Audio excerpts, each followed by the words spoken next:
ছিল, এখন 25 টাকা চাই।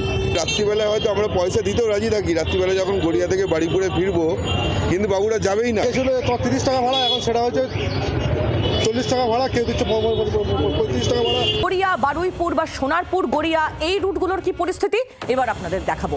সেখানেও কিন্তু অটোর ভাড়া বেড়েছে, আর অতিরিক্ত ভাড়া দিতে রীতিমতো সমস্যায় পড়তে হচ্ছে নিত্যযাত্রীদের।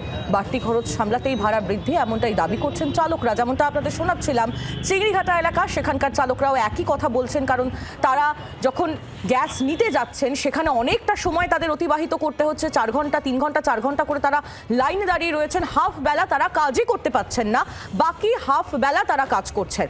তার সেই জন্যই তাদের একটা যে অভাব হচ্ছে, তারা যে সময়টা নষ্ট করছেন সেখানে গিয়ে সেই সময়টাই তারা পুষিয়ে নিতে চাইছেন।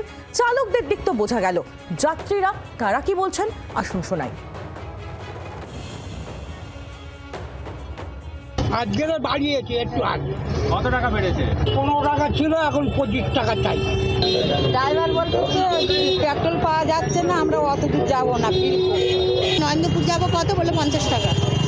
আগে এই ভাড়াটা তো কম ছিল, হ্যাঁ, আগে 30 টাকা ছিল, 25 টাকা না 30 টাকা ছিল। 20 টাকা করে বেড়েছে, মানে আপনাদের তো সমস্যা হচ্ছে। আর সমস্যা হলে আর কি করবো, যেতে আসতে তো হবেই না আমাদের। আগে 17 টাকাই ছিল, এখন কত টাকা নিচ্ছে? 25 টাকা। রাত্রিবেলায় হয়তো আমরা পয়সা দিতেও রাজি থাকি, রাত্রিবেলা যখন গড়িয়া থেকে বাড়ি করে ফিরবো, কিন্তু বাবুরা যাবেই না। আজকে কত টাকা বেড়েছে? আজকে 5 টাকা করে বাড়ি দিয়েছে। গ্যাস পাচ্ছি না, পাম্পের গ্যাসে সেই রাত তোমার এর তো 3টে থেকে লাইন দিচ্ছি, তাও সেখানে গ্যাস ভালোভাবে পাচ্ছি না। বাইরে থেকে ভরতাম, সেখানে গ্যাস 130 টাকা 40 টাকা করে নিচ্ছে। গাড়ি নিয়ে যাওয়া যাচ্ছে না, পাম্পের অবস্থা খারাপ, 400-500 লাইন, 250 টাকা গ্যাসই চলে না, কিচ্ছু হবে না, সুতোও ভিজবে না।